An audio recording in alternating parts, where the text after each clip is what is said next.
My husband makes promises but never follows them through, so I end up doing everything myself, and I'm starting to realize I married the world's laziest man. Original poster, you/sensitive elastic. My husband and I have had a rocky relationship. It's been 3 years since we got married, and I always hoped it would get a bit easier. I feel like we've tried a lot of different things to improve our relationship, but I often find myself feeling defeated and sad because it seems like nothing will ever change. Right now, we're in the process of moving.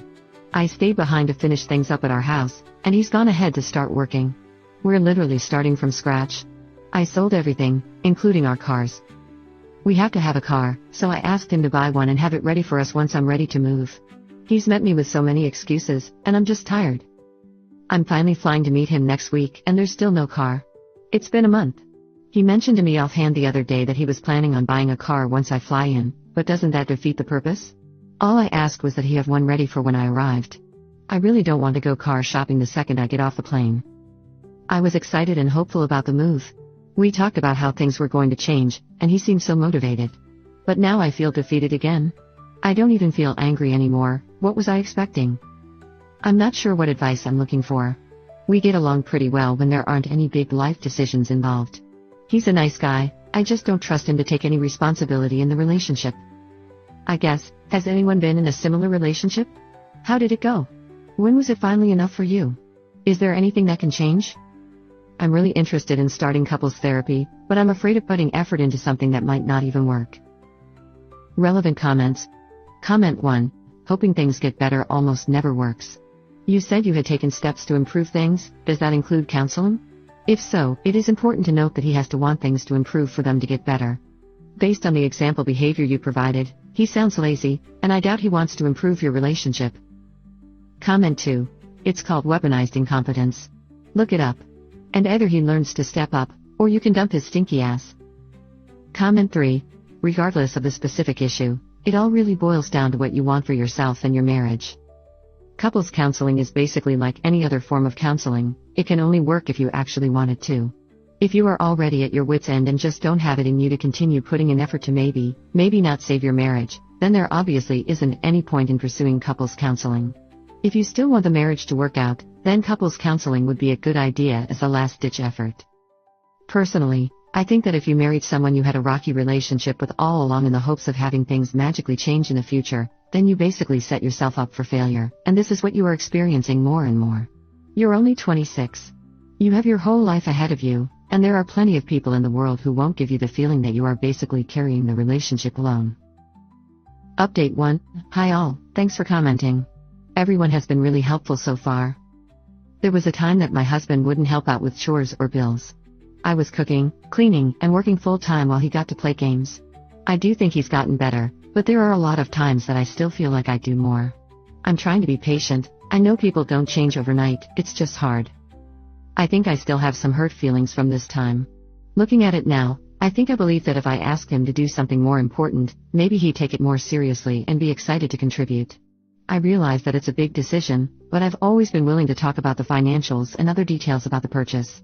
I think I would have really appreciated seeing his effort in taking over this decision. I've talked to him since posting this, and we've gone over some more details about the purchase. He's actually made an appointment to start looking for cars.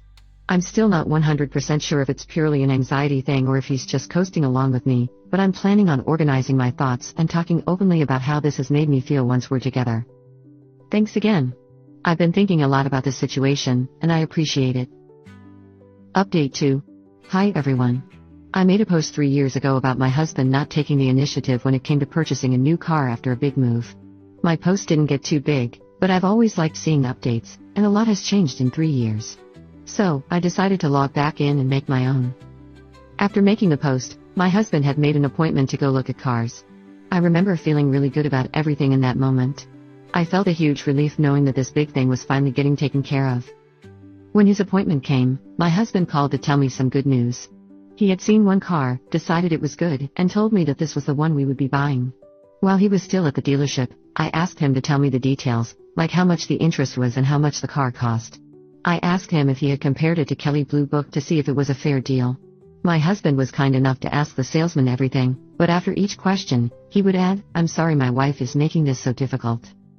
I was pretty hurt and embarrassed by this and told him so, but he said all my questions were frustrating and were slowing down the process of the one thing I had asked him to do. In the end, he decided to wait for me to arrive so that we could sign for the car together. I ended up getting picked up from the airport and taken straight to the car dealership. We got a good interest rate on the car, but we ended up overpaying by about $7,000.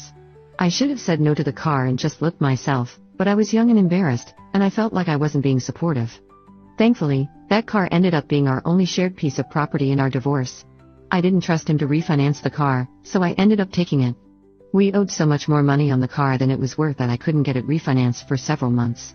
I ended up trading it in, and even though I'm still in the hole financially because of it, I am so much happier now.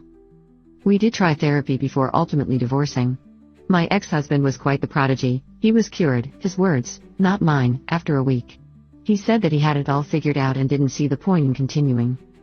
He also told me that he was the only one who had ever put any effort into the relationship, and that it was 100% my fault that we were divorcing. He told me that no one would ever love him again if I left, and that he might as well off himself because there was no point in going on.